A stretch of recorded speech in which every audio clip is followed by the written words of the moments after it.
বাড়িতে একটি গাছ থাকলে দুষ্ট জিন প্রবেশ করতে পারবে না এবং আপনি ধনী হতে পারবেন। ঘরের ভিতরে বরকত আসবে, ঘরের সকল অভাব দূর হয়ে যাবে। এবং অনেকেই ব্ল্যাক ম্যাজিক করে, কুফরি কালাম করে, জাদুটোনা করে ক্ষতি করতে চায়। যদি আপনার ঘরে এই একটা গাছ থাকে, কেউ আপনাকে ক্ষতি করতে পারবে না। এই গাছটা হচ্ছে জান্নাতি গাছ। এটা কিন্তু আমরা অনেকেই জানি না।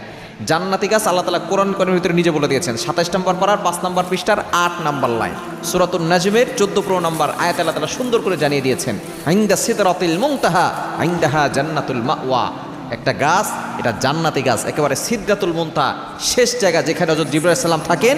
এটা আল্লাহ তাআলা পবিত্র কোরআন কারীমের ভিতরে বলে দিয়েছেন। এই গাছটা কি? এই গাছটার নাম হচ্ছে বড়ই গাছ।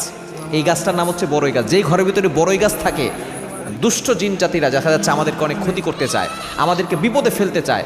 দুষ্ট জিন জাতিরা যারা আছে, অনেকে আবার বিশ্বাস করতে চায় না জিন জাতি আবার কাকে বলে। মনে রাখবেন, আল্লাহ পাক রব্বুল আলামিন মানুষদের ব্যাপারে একটা সূরা নাজিল করে দিয়েছেন সূরাতুন নাস, জিনদের ব্যাপারে একটা সূরা নাজিল করেছেন